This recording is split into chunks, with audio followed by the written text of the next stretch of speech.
Je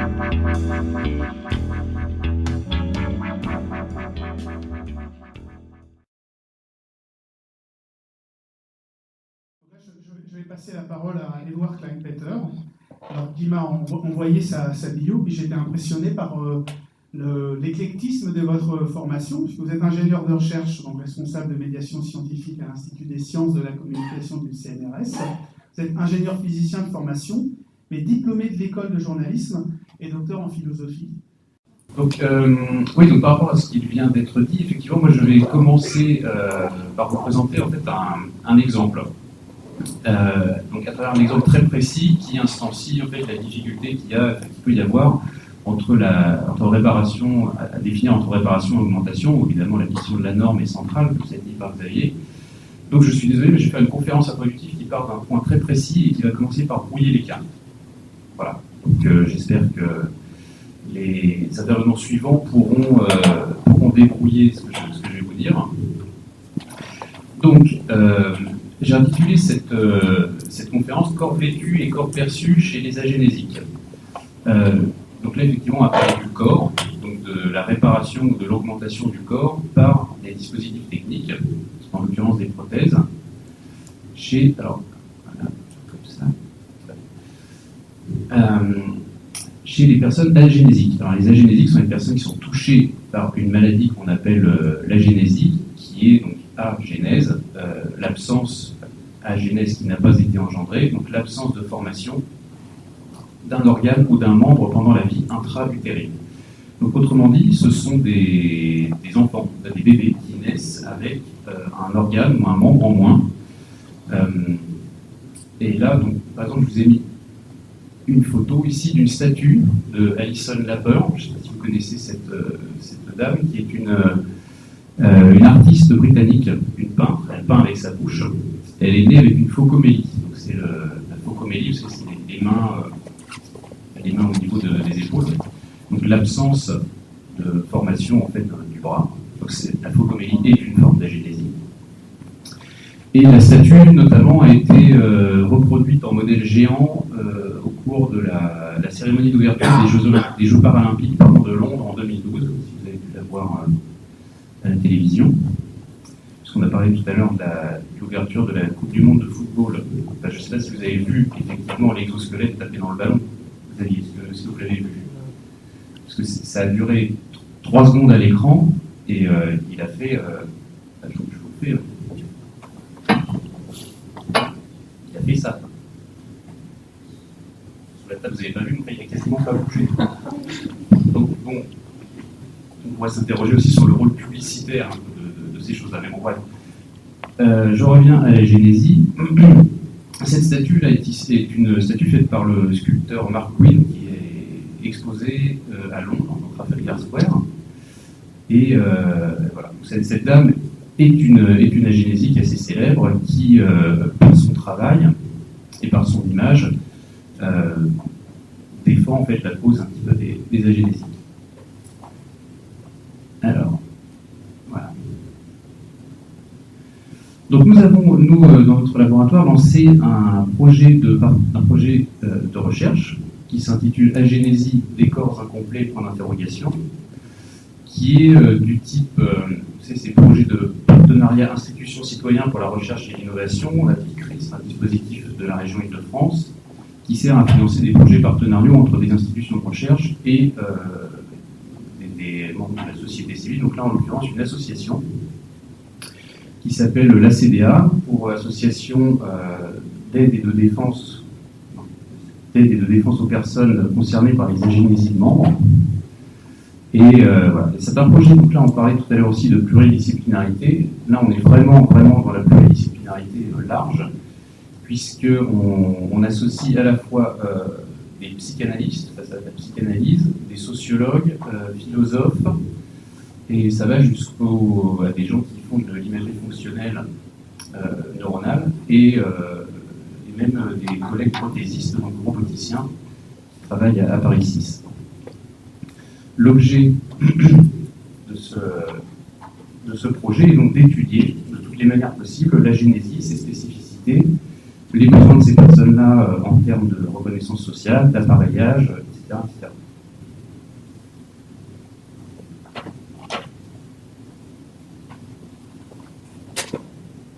Donc comme je vous l'ai dit, les agénésiques sont donc des enfants qui naissent. Donc nous, on étudie les enfants qui naissent avec un membre manquant. Et se pose très tôt, par rapport à notre sujet, donc la décision de savoir s'il faut les appareiller ou ne pas les appareiller, c'est-à-dire leur mettre une prothèse ou pas. Étant des bébés, bien évidemment, ce n'est pas eux qui prennent la décision, mais leurs parents.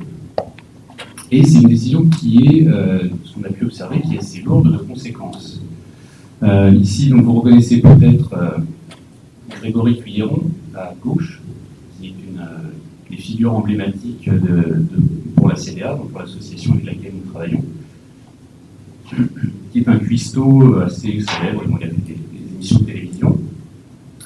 Et lui donc, est un excellent cuisinier, mais il n'a qu'une main. Voilà, il est né, et il lui manque un avant-bras. Et donc voilà, lui symbolise en fait le fait qu'on peut être agénésique et très bien s'en sortir.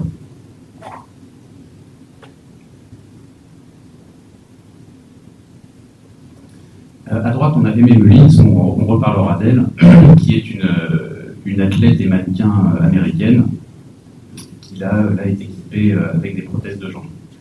Donc, comme je le disais, la décision de savoir s'il faut appareiller ou ne pas appareiller appartient aux parents et va conditionner le vécu corporel de l'enfant ensuite. En fait, les médecins ont plusieurs discours.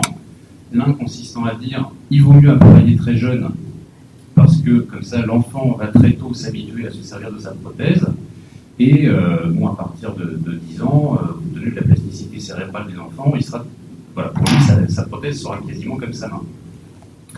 D'autres disent mais non, pas du tout, il vaut mieux ne pas les appareiller petits, les laisser expérimenter le monde à travers le corps avec lequel ils sont nés, le corps qu'ils possèdent.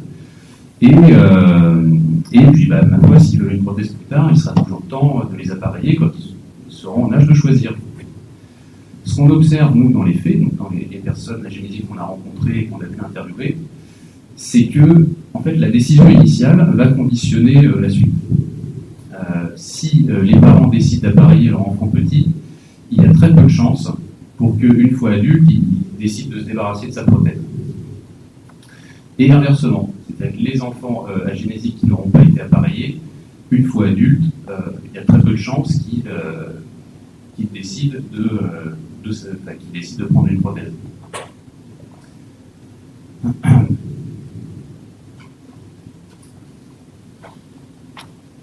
Alors, maintenant, donc on est là quand même pour discuter de la question de la réparation et de l'augmentation. Pourquoi est-ce que je vous parle de l'agénésie ? Il se trouve que donc, pour les agénésiques qui naissent encore une fois avec un corps qui est certes incomplet par rapport à une norme, mais néanmoins indemne, ne sont pas des blessés, le fait d'ajouter une prothèse peut être vécu, et en tout cas c'est ce dont font état certaines de ces personnes qu'on a pu rencontrer, comme une augmentation. Alors que vis-à-vis de l'ensemble de la société, du corps médical et des autres personnes qui peuvent croiser, on va considérer que la prothèse va servir à les réparer, puisque ça les remet dans la normalité. Il faut savoir, j'aurais dû vous dire, mais l'agénésie, c'est très peu de personnes en France. Ça représente, on avance souvent le chiffre de 100 naissances par an en France, ce qui représente entre 1 à 2% des personnes à qui il manque un membre, qui sont essentiellement des amputés pour des raisons pathologiques, et en deuxième lieu, les amputés pour les raisons traumatiques, les accidents, etc. Ce qui veut dire que, comme ces gens-là sont très peu nombreux, quand on les croise dans la rue, la première question qu'on leur pose, c'est... à un moment, en tout cas, on se demande, mais qu'est-ce qui vous est arrivé ? Réponse, rien. Il n'y a rien arrivé, je suis né comme ça. Et donc, le fait d'ajouter un dispositif technologique à ce corps qui, subjectivement, va être vécu comme complet, peut être vécu comme une augmentation. D'où l'ambiguïté de cette frontière entre réparation et augmentation chez les personnes agénésiques.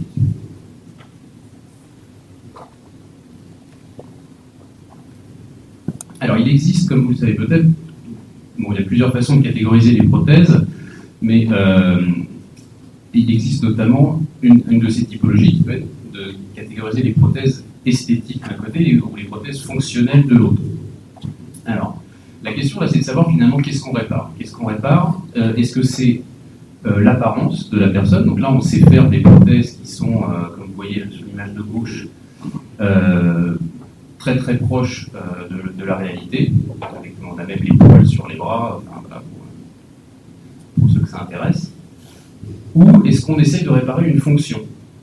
Donc là, bon, je vous ai mis une image où on remplace le bras par un crochet, donc qui va servir finalement à pouvoir récupérer la fonction d'atteindre des choses, de les accrocher, de les prendre, de les ramener, comme on le ferait avec une main. Alors, je m'avance prudemment, mais il me semble, puisqu'on a des industriels qui travaillent dans le domaine, en tout cas, ce qu'on m'a dit, c'est qu'on ne sait pas, à l'heure actuelle, faire des prothèses qui font les deux, qui soient à la fois biomimétiques et fonctionnelles.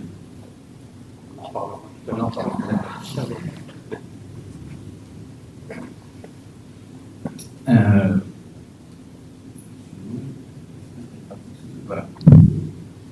Donc je continue sur le type de prothèse.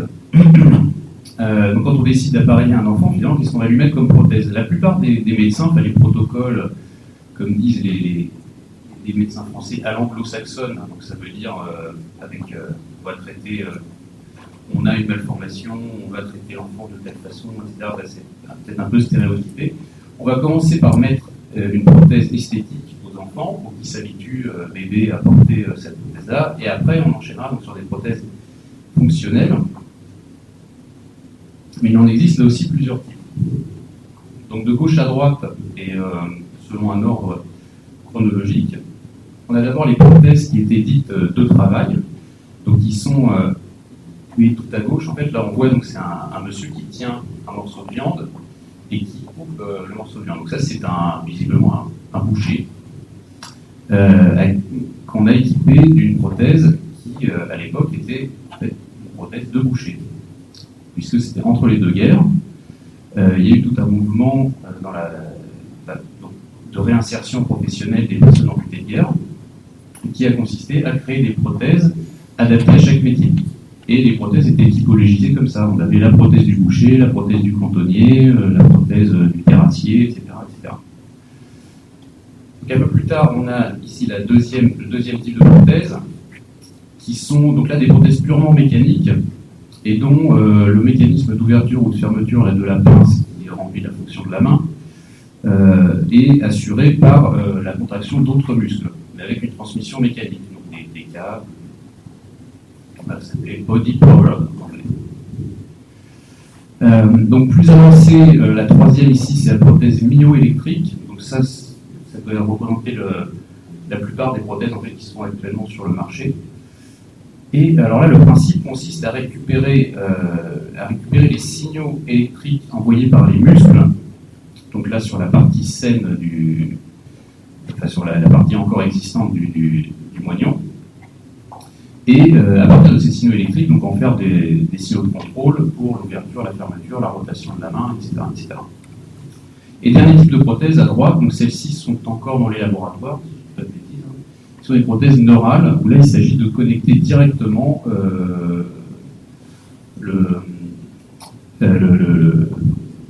la prothèse aux neurones restants, aux nerfs restants à l'intérieur du moyen. Alors, réparer ou augmenter. Donc là, on rentre dans le cœur du sujet. Qu'est-ce qu'on répare et qu'est-ce qu'on augmente? Je vous ai montré tout à l'heure les prothèses esthétiques et les prothèses fonctionnelles. Et bien, avec les prothèses, on peut donc réparer ou augmenter à la fois l'esthétisme, comme ici à gauche. Donc, ce sont les jambes, une nouvelle fois, d'Aimé Belitz, cette athlète et top modèle qui s'est fait fabriquer donc des jambes ici des jambes sculptées en frêne qu'elle a utilisé, qu'elle a mise pour un défilé de mode, c'était à la fin des années 90. Et elle en joue beaucoup, elle a fait des conférences, elle parle beaucoup à la fois de son handicap et de son rapport aux prothèses, et elle dit que finalement, elle change de jambes comme les autres femmes changent de chaussures. Elle peut choisir la taille qu'elle fait. Voilà, ce qui rend, c'est censé en tout cas rendre les autres filles jalouses. Et à droite, nous avons donc la figure bien connue, qui d'ailleurs figurait dans le programme qui vous a été donné, enfin, dans l'introduction du programme, de Oscar Pistorius. Donc je ne parlerai pas de ses démêlés avec la justice récente, mais qui lui instancie vraiment cette distinction entre la réparation et l'augmentation.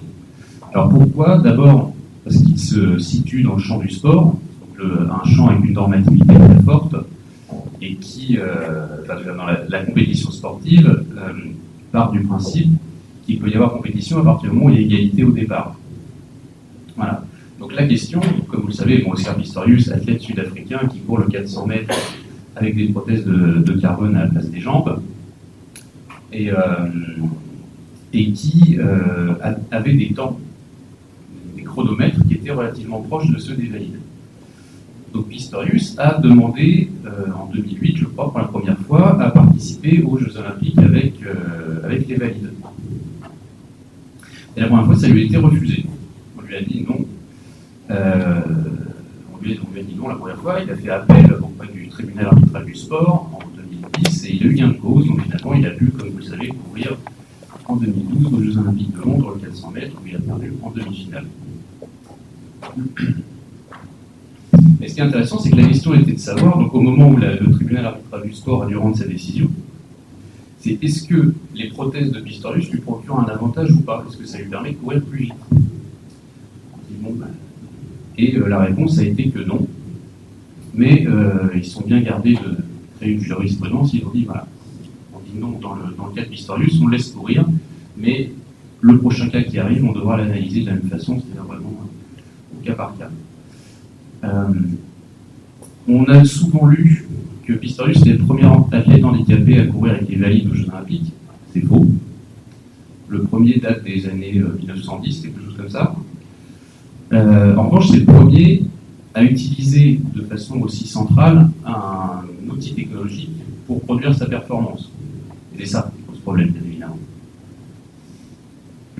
Je sais pas où j'en suis au niveau du temps.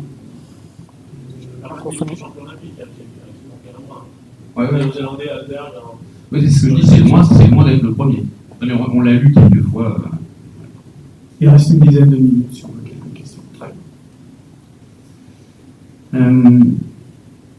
Alors, une des choses qui nous intéresse, nous, chez les agénésiques, c'est de savoir si, oui ou non, ces personnes souffrent de ce qu'on appelle le phénomène du membre fantôme. Je suppose que vous savez ce que c'est. Quand une personne perd un membre, elle a l'impression, ça touche à peu près 80% des amputés, elle a l'impression que ce membre est toujours là. Et en général, ça s'accompagne soit de grattement, soit de douleur. Alors, une des façons qu'on a de comprendre ce phénomène, c'est par ce qu'on appelle l'homonculus sensoriel. Donc, j'ai fait ici une représentation à gauche. C'est pas moi qui l'ai fait, j'ai pris sur Internet. Et donc on a repéré que dans le cerveau, il y a des zones qui correspondent à des zones proprioceptives qui correspondent à certains membres. Par exemple, ici la main, donc on voit la main correspond à toutes ces zones-là du cerveau. Le bras à cette zone-là, la jambe à cette zone-là, le pied à cette zone-là. Je ne sais pas si vous voyez mon curseur. Le nez ici, la bouche, la langue. Et à droite, vous avez une représentation par un artiste de ce à quoi nous ressemblerions si l'extérieur était proportionnel à l'intérieur. C'est-à-dire si la taille des zones cérébrales était proportionnelle à la taille des membres, effectivement. Donc on voit qu'on a par exemple des très grosses mains, des très gros pieds, des très grosses lèvres.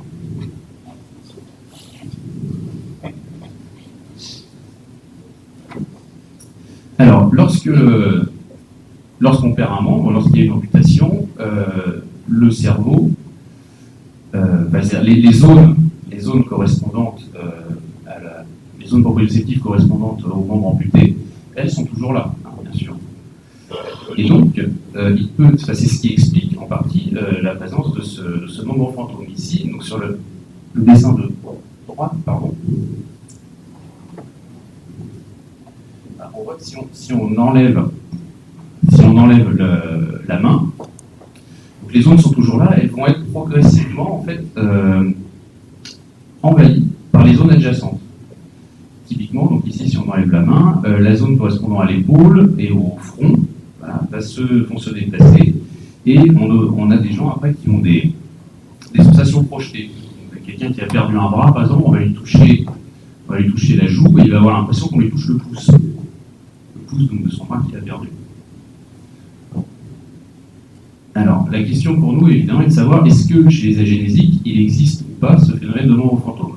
Spontanément, on aurait envie de dire bah non, hein, puisque vu qu'ils naissent avec un corps comme ça, ils ont les zones proprioceptives qui sont qui correspondent au corps qu'ils ont, et il n'y a aucune raison qu'ils aient ce phénomène de membre fantôme. Alors effectivement, les études, donc une étude dans les années 60 a été menée sur cette question-là, et le titre de l'étude est assez... Voilà. Le titre de l'étude s'appelle « The Absence of Phantoms for Congenitally Missing Limbs ». Donc voilà, il n'y a pas de phénomène fantôme pour les amputés congénitaux, qui est l'autre nom pour désigner les agénésiques. Et dans les témoignages que nous on a pu recueillir au cours du projet, effectivement, aucun agénésique ne fait état d'existence d'un membre fantôme.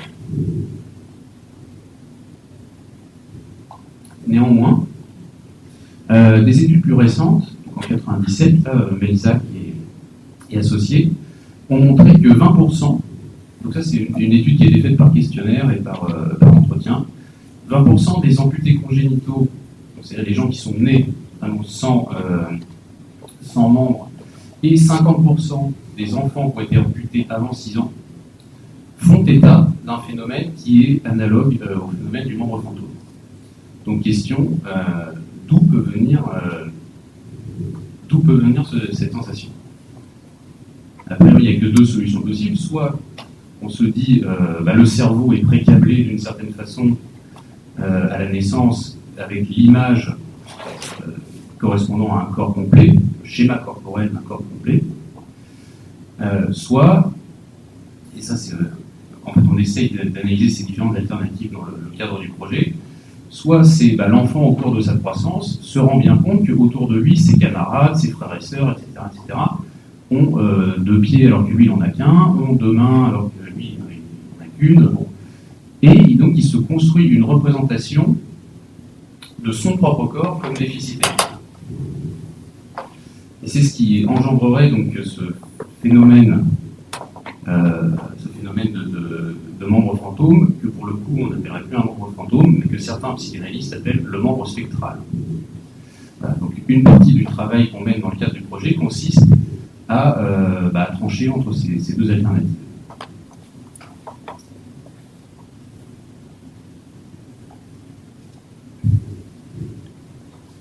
Alors quand on parle d'appareillage et d'hybridation, on va dire, entre l'homme et la machine, on pense souvent à la plasticité cérébrale, la plasticité neuronale. C'est-à-dire la capacité, la plasticité d'une manière générale, la capacité d'un système à encaisser des variations et à passer d'un état à un autre sous l'effet de ces variations, un état stable à un autre état stable.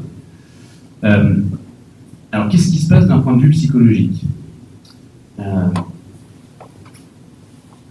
J'ai ici 2 exemples, ici, de 2 personnes qui, alors eux ne sont pas agénésiques, mais ont été tous les 2 greffés.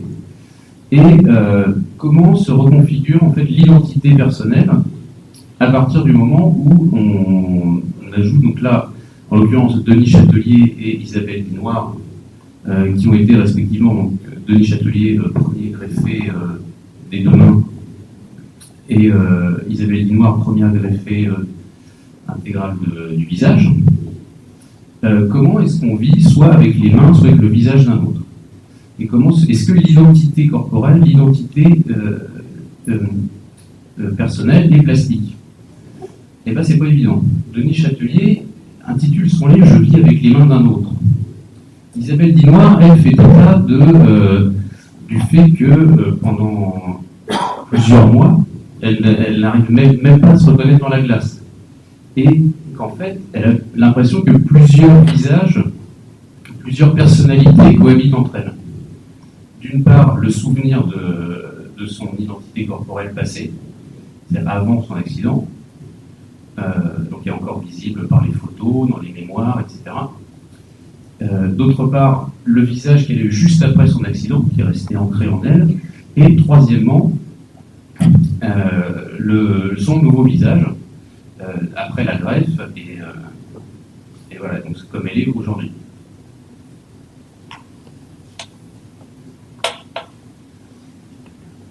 Donc ces notions de... En fait, si vous voulez, ces notions d'hybridation, donc quand on dit finalement l'être humain est plastique, peut s'adapter facilement aux changements, etc., d'un point de vue psychologique, c'est loin d'être évident. Donc toute hybridation, y compris pour un agénésique, surtout pour les agénésiques, quand on leur ajoute quelque chose, va leur poser des problèmes de reconfiguration identitaire. Alors, donc on a mené une partie du projet a consisté à mener des entretiens avec les agénésiques et à leur demander en fait, comment est-ce qu'ils vivaient au quotidien avec leurs prothèses. Et alors la plupart d'entre eux disent, bon, d'une manière générale, ils ont une qualité de vie plutôt correcte avec leurs prothèses, et ils refusent ce qu'on appelle, parce que les psychologues appellent de la fétichiser. Ils disent non, c'est juste un outil, c'est quelque chose que je mets, que je peux enlever quand je rentre chez moi. Enfin voilà, je m'en sers juste dans le but de faire quelque chose. Et quand on leur demande pourquoi est-ce que vous avez une prothèse, pourquoi est-ce que vous choisissez d'avoir une prothèse, ils disent ça me permet de faire des choses. Alors tous ne sont pas comme ça. Il y en a aussi qui sont très attachés à leur prothèse et qui ne l'enlèvent jamais. Et là, c'est plus pour des raisons de ne pas montrer à la société extérieure mon corps déficitaire.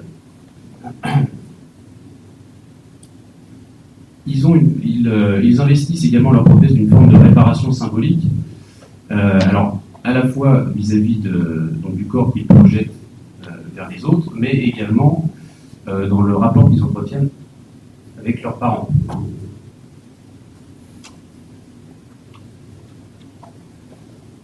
Donc, comme je vous disais, voilà, ils s'en servent comme d'un outil, donc avant tout pour récupérer une fonction.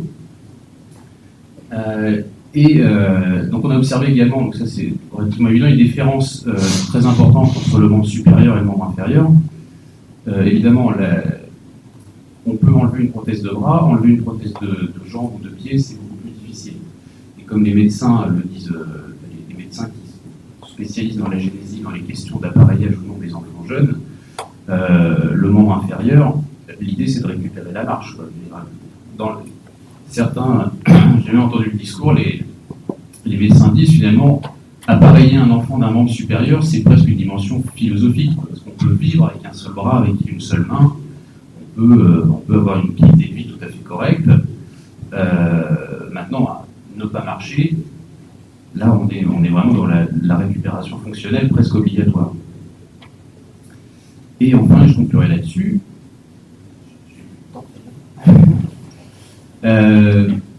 Plusieurs agénésiques nous font part en fait de leur vécu corporel comme s'ils avaient une identité en mouvement. Donc ils ont le corps comme eux savent qu'ils l'ont, comme ils se le représentent intérieurement, le corps comme les autres le voient, le corps comme ils aimeraient que les autres le voient, etc. etc. Donc ils ont ce rapport à la normalité qui crée des tensions tout le temps. Et voilà, que les prothèses peuvent aider dans une certaine mesure à corriger. Voilà. Je vous remercie, je m'arrête là.